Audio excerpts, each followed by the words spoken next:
What's going on, everyone? My name is Scorpion and welcome to my first ever Draft League analysis video that I'm going to be making for the first season of the Battle Hub Draft League. This is my first time ever playing in a Draft League, so I'm very excited to share this experience with you all. Big thank you to Biradu and AppRaider52 for organizing this Draft League. And in this video, I'm going to be explaining my draft order, thought process for this season and how I'm going to be planning my battles out. So I really hope you enjoy. Quick introduction, my name is Scorpion, like I said, and I'm the head coach of the L.E.A.F agents. This is my team for the first season that I drafted, and I'm going to be going over every single mon quickly, my thought process behind drafting it, and what role it plays. So let's get started. The first Pokemon that I drafted for this season was Great Tusk. Now, like I mentioned earlier, this is my first ever draft season. I have no idea how this format really works.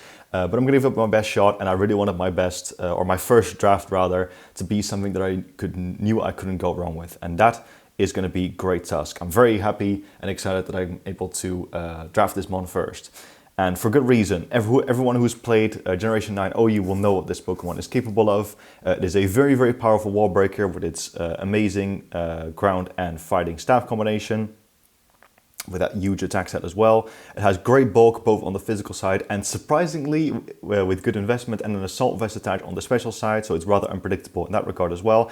But most importantly, it is the best Rapid Spin user in the format. I knew that these would be scarce. Obviously the distribution of Rapid Spin is very scarce in Scarlet and Violet, and there's only really one good defogger being Corviknight, so I knew that this Pokemon would be a go-to right off the bat.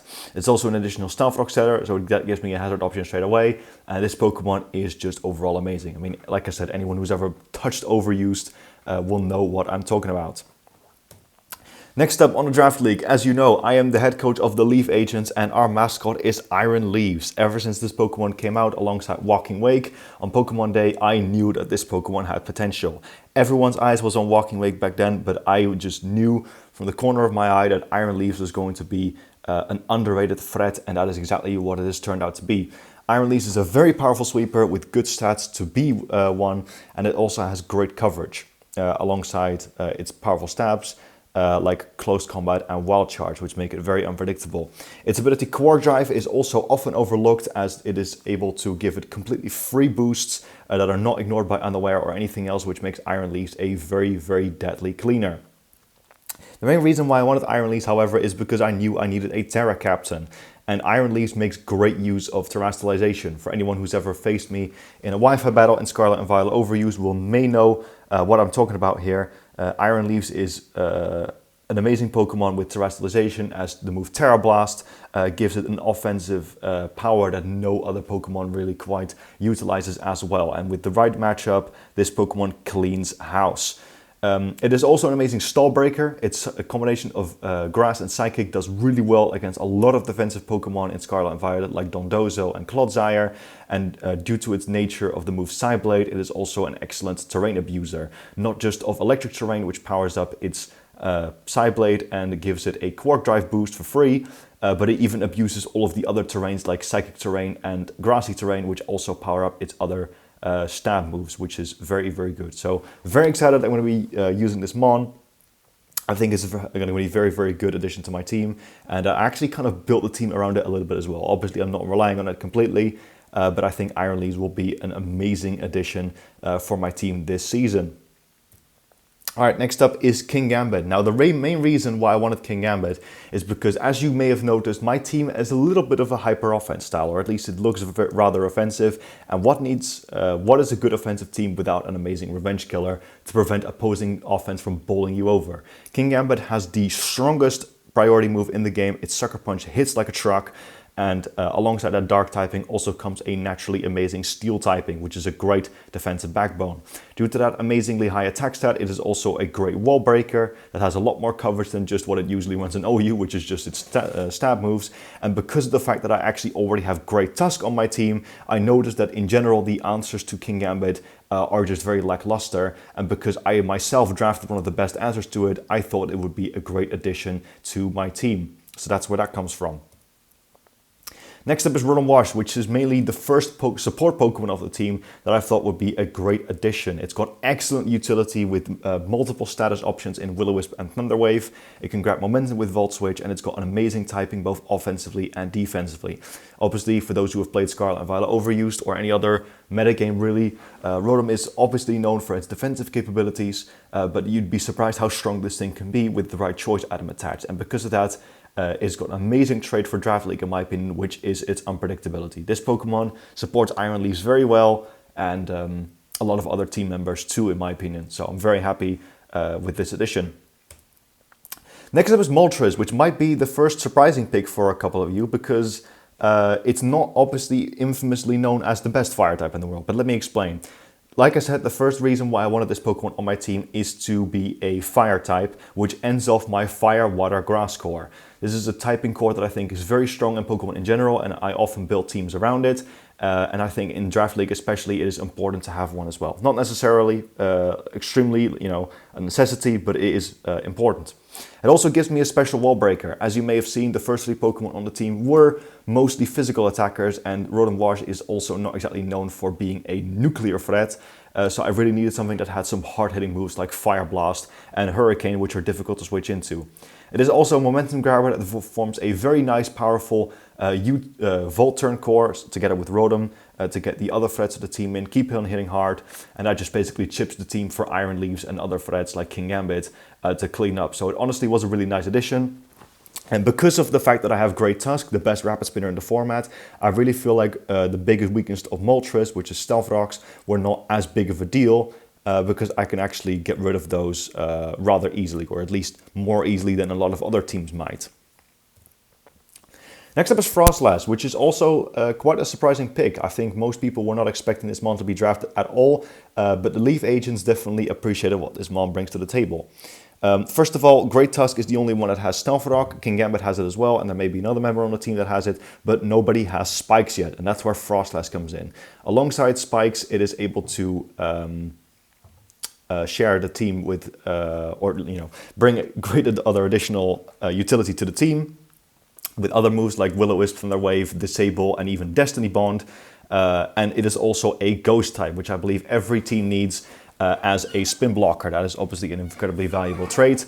And because of Frostlass's surprisingly huge move pool, it actually has a good surprise factor as well. It gets decent coverage moves like Thunderbolt, and it is also the fastest Pokemon on my team, which means that it is a pretty good Pokemon for speed control, which is something that often gets overlooked because Frostlass is not the strongest Pokemon in the world, but thanks to its amazing speed, it is able to speed creep a lot of things easily and thus more easily run a modest nature. So don't underestimate the offensive powers of this Pokemon either, as you should never underestimate the power of stab ice attacks. Next up is Hydreigon, which I was actually, some of you may have noticed, supposed to draft before drafting Frostlass.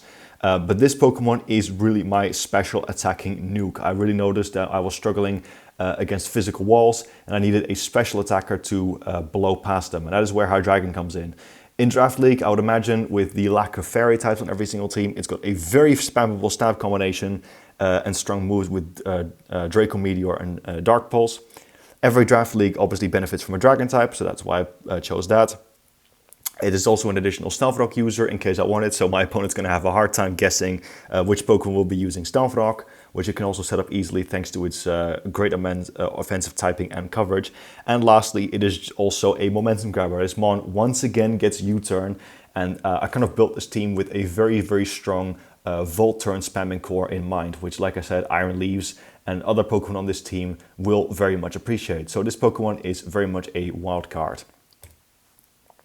Next up is Dashbun, which is actually a surprisingly confident pick on my end. This Pokemon had a lot of traits that the L.E.A.F agents were missing so far, and that is exactly why I brought it, or why I drafted it, sorry. Dashbun is a fairy type, which gives me a dragon immunity, which I did not have yet up to this point, which is a big deal. But not only that, it also has a fire immunity. You may have noticed so far that my team is a little bit weak to fire, and the opposing members coming up will also be a little bit weak to fire. But this mon, instead of giving me an immunity, is going to make fire types think twice about spamming their stab moves. It is a very, very important role that Dashbun fits on the team, and it also is another surprisingly good tank alongside Rotom Wash. which is a big deal. Not only that, but Dashbun also fills the role of being a cleric on the team, which is insanely valuable. And alongside Hydreigon and King Gambit, it forms a nice, powerful fairy steel dragon combination, which I think is incredibly important for draft leagues. So Dashbun, honestly, very welcome addition to the team, and I'm very glad to have it. Next up is Magnezone, which is a bit more of a wild pick. But the main reason why I chose this Pokemon is to further support Iron Leaves, the Terra Captain. It is an excellent momentum grabber and a magnet pull trapper. Iron Leaves, if there's any type that it probably struggles with, it's steel types, and maybe even Pokemon that terrestrialize into steel, and with Magnezone I can take care of those super easily. Magnet pull lets me trap them, remove them from the game, and Magnezone's decent coverage allows me to open up the doors for Iron Leaves to really go to town. But not only that, Magnet pull is not the only thing Magnezone can do. Magnezone breaks stall also very well due to its amazing power due to analytic. This mon hits deceptively hard with its stab combination.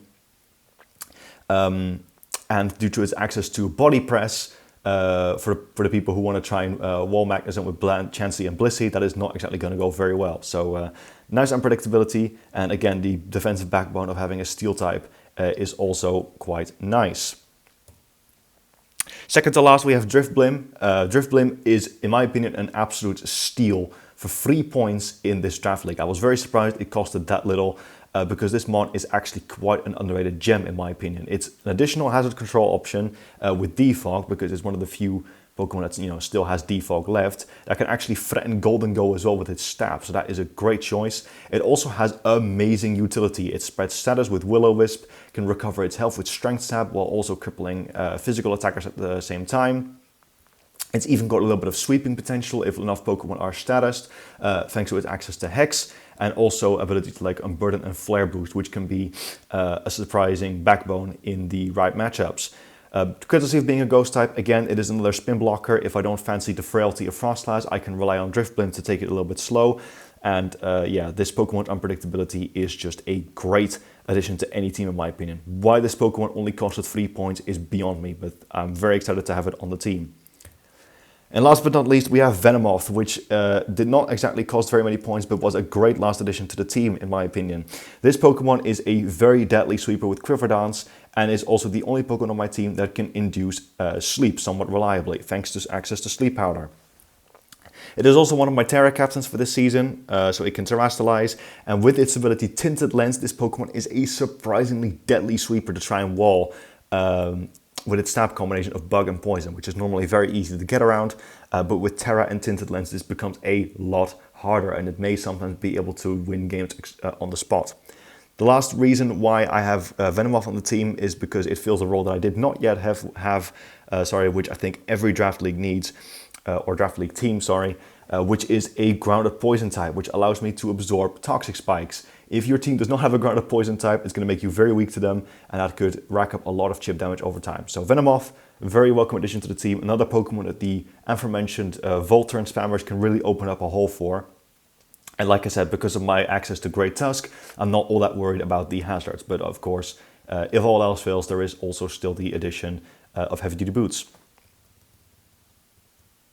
So that is it from my draft league team. This, like I said, my very first draft league. I really hope it's going to go well, but I'm very excited to have this experience. So once again, big thank you to Beardo and Operator for organizing this draft league. I love you guys.